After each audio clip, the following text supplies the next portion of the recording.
নমস্কাৰ মই তপন হাজৰিকাই প্ৰতিটো প্ৰতিযোগিতামূলক পৰীক্ষাৰ প্ৰত্যেকগৰাকী পৰীক্ষাৰ্থীক ফিউচাৰ ফোকাছ আছাম চেনেলটোলৈ স্বাগতম জনাইছোঁ আমি অসমৰ হ'বলগীয়া এক্সামসমূহৰ প্ৰতি লক্ষ্য ৰাখি আছাম এণ্ড ইটছ পিপুল যিটো পাৰ্ট আমি আৰম্ভ কৰিছোঁ এই পাৰ্টত আমি ইতিমধ্যে অসমৰ চলচ্চিত্ৰ বন্যপ্ৰাণী ৰাষ্ট্ৰীয় উদ্যান আৰু অসমৰ বিখ্যাত গ্ৰন্থৰাজি সম্পৰ্কে আলোচনা কৰিলোঁ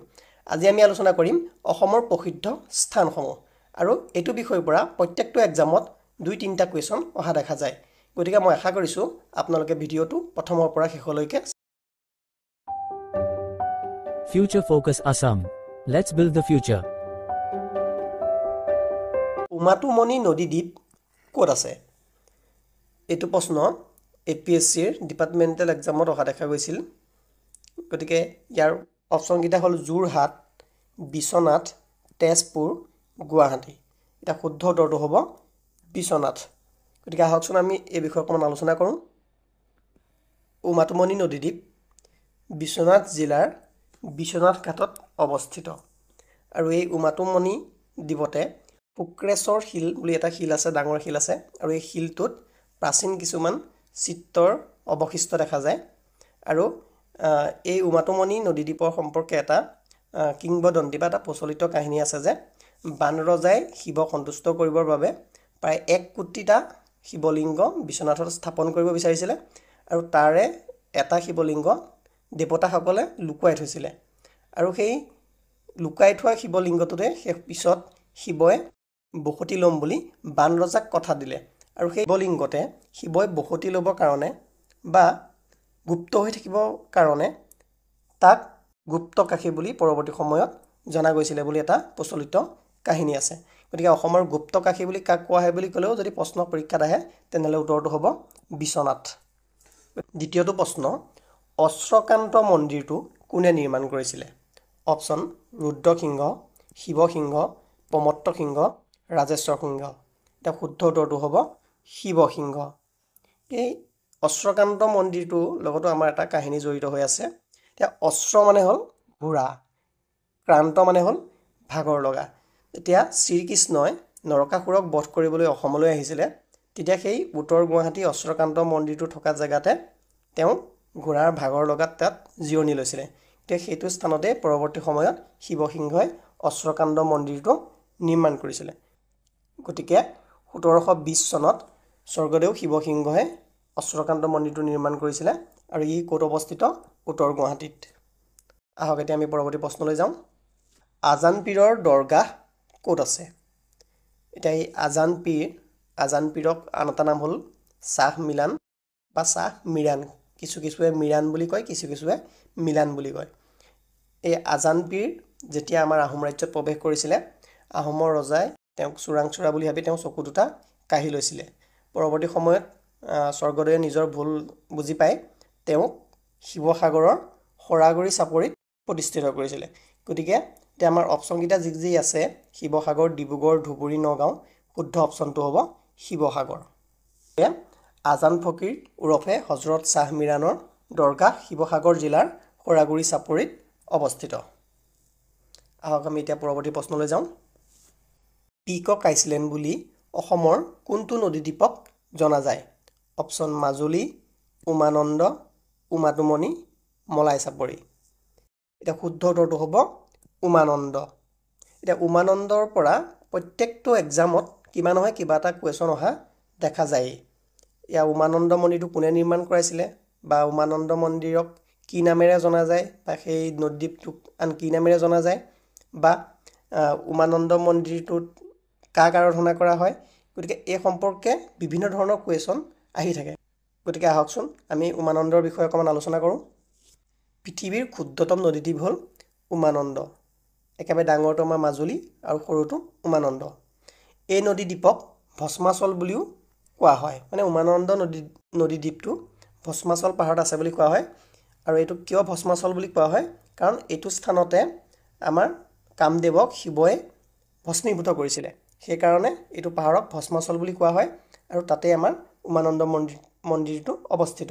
আৰু ইংৰাজসকলে ইয়াক নাম দিছিলে পিকক আইছলেণ্ড গতিকে উমানন্দ মন্দিৰক পিকক আইছলেণ্ড বুলিও জনা যায় উমানন্দ নদীদ্বীপৰ শিৱ মন্দিৰটো গদাধৰ সিংহই 1694 চনত নিৰ্মাণ কৰাইছিলে গতিকে পৰীক্ষাত এইটো প্ৰশ্ন অহা দেখা যায় যে কোনে নিৰ্মাণ কৰাইছিলে আৰু কেতিয়া নিৰ্মাণ কৰাইছিলে আৰু ইয়াৰ কাষতে কৰ্মনাশা আৰু উৰ্বশী নামৰ দুটা সৰু দ্বীপো অৱস্থিত হৈ আছে এইবাৰ আমি আগতে হৈ যোৱা পুলিচৰ এছআই এক্সামত অহা এটা প্ৰশ্ন আলোচনা কৰিম তলৰ ক'ত গুপ্ত যুগৰ স্থাপত্যৰ নিদৰ্শন পোৱা যায় অপশ্যন কামাখ্যা শ্ৰীসূৰ্য পাহাৰ মদন কামদেৱ নে দ পৰ্বতীয়া এতিয়া শুদ্ধ উত্তৰটো হ'ব দ পৰ্বতীয়া গতিকে আহকচোন আমি এই সম্পৰ্কে অকণমান আলোচনা কৰোঁ তেজপুৰৰ অতি ওচৰৰ এখন সৰু গাঁও দ পৰ্বতীয়া গাঁওখনত আহোম যুগত ইটাৰে নিৰ্মিত এটা শিৱ মন্দিৰৰ ধ্বংসাৱশেষৰ ওপৰত ৬ষ্ঠ শতিকাৰ মানে এটা গুপ্ত যুগৰ প্ৰাচীন মন্দিৰৰ অৱশিষ্ট পোৱা যায় গতিকে গুপ্ত যুগৰ স্থাপত্যৰ অৱশিষ্ট আমাৰ দ পৰ্বতীয়াৰ শিৱ মন্দিৰত পোৱা যায় আহক এতিয়া আমি পৰৱৰ্তী প্ৰশ্নলৈ যাওঁ অসমৰ খাজুৰাহো বুলি কাক কোৱা হয় অপশ্যন মদন কামদেৱ দেৱালয় হয়কিপ মাধৱ মন্দিৰ দৌল গোবিন্দ মন্দিৰ মহাভৈৰৱ মন্দিৰ এটা শুদ্ধ উত্তৰটো হ'ব মদন কামদেৱ দেৱালয় এইবাৰ আমি পূৰ্বতে অহা আছাম পুলিচৰ কনিষ্টবলৰ এক্সামত অহা এটা প্ৰশ্ন আমি আলোচনা কৰিম নেতাই ধুবুনী ঘাটৰ লগত তলৰ কোনটো কিংবদন্তি জড়িত কিংবদন্তি মানে প্ৰচলিত কাহিনী বা কথা এটা অপশ্যন কামদেৱ আৰু ৰতী দেৱীৰ কাহিনী উষা অনিৰুদ্ধৰ কাহিনী বেউলা লক্ষীন্দৰৰ কাহিনী নে ওপৰৰ এটাও নহয় এতিয়া শুদ্ধ উত্তৰটো হ'ব লক্ষীন্দৰ আৰু বেউলাৰ কাহিনী কিংবদন্তি অনুসৰি লক্ষীন্দৰ আছিলে চান্দ সদাগৰৰ পুত্ৰ আৰু সেই চান্দ সদাগৰে মনসা দেৱীৰ শাপগ্ৰস্ত হৈ তেওঁ ৭জন পুত্ৰ সৰ্পদশনত হেৰুৱাইছিলে আৰু একেবাৰে সৰু পুত্ৰ আছিল লক্ষীন্দৰ আৰু সেই লক্ষীন্দৰৰ পত্নী আছিলে বেউলা আৰু সেই বেউলাই লক্ষীন্দৰৰ সেই মৃত শৰীৰটো আনি আহি তেওঁ ব্ৰহ্মপুত্ৰ নদীয়েদি আহি আমাৰ নেতাই ধুবুনী ঘাট মানে ধুবুৰীত আহি তেওঁ লাগিছিলেহি আৰু তাতে তেওঁ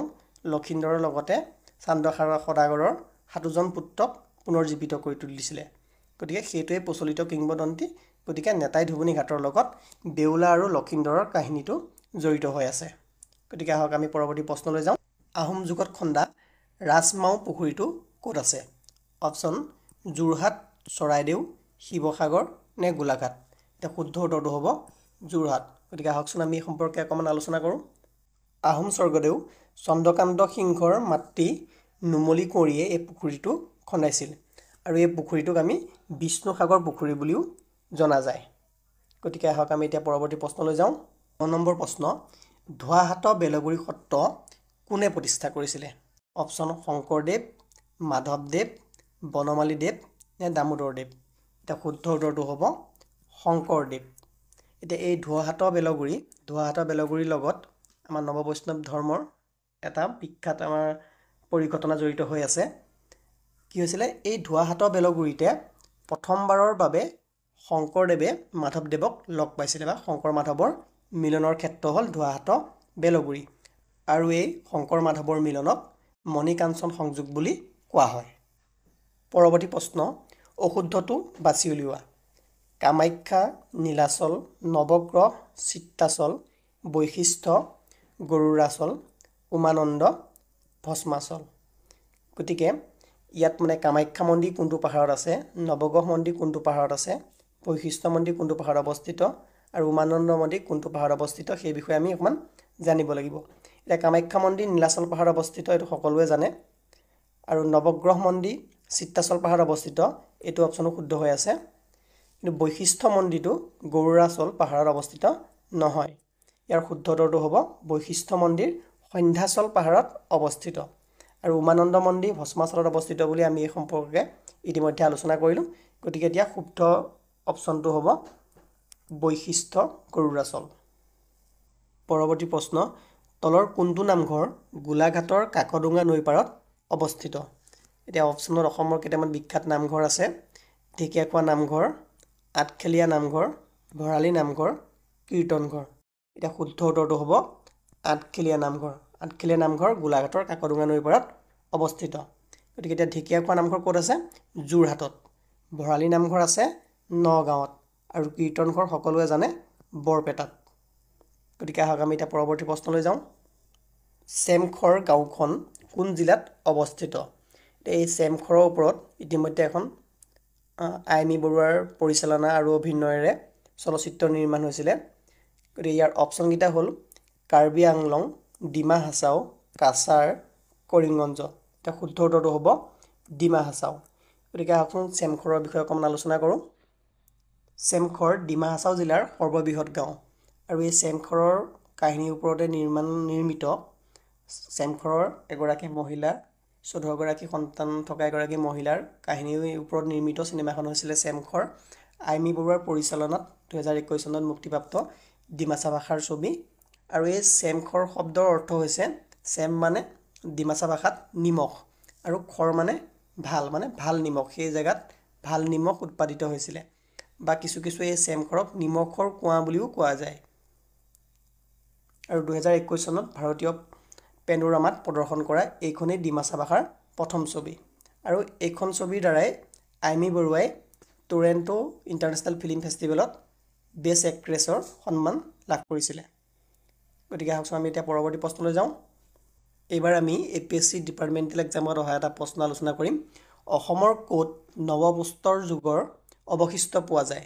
অপশ্যন দৰ পৰ্বতীয়া বিশ্বনাথ মাইবং দাউজালি হাডিং এটা শুদ্ধটো হ'ব দাউজালি হাডিং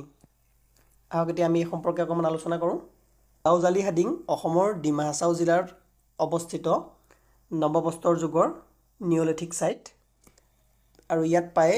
2700 বছৰ আগৰ অৱশিষ্ট পোৱা গৈছে 1961-63 চনত MC গোস্বামী আৰু TC শৰ্মাৰ নেতৃত্বত এটা দলে ইয়াক উদ্ধাৰ কৰিছিলে আৰু ই উত্তৰ পূবত আৱিষ্কৃত হোৱা প্ৰথমটো নিঅলিথিক সাইট আহক আমি এতিয়া পৰৱৰ্তী প্ৰশ্নলৈ যাওঁ পাঁচপীৰ দৰগাহ ক'ত অৱস্থিত অপশ্যন ধুবুৰী গোৱালপাৰা মৰিগাঁও নলবাৰী এটা শুদ্ধ উত্তৰটো হ'ব ধুবুৰী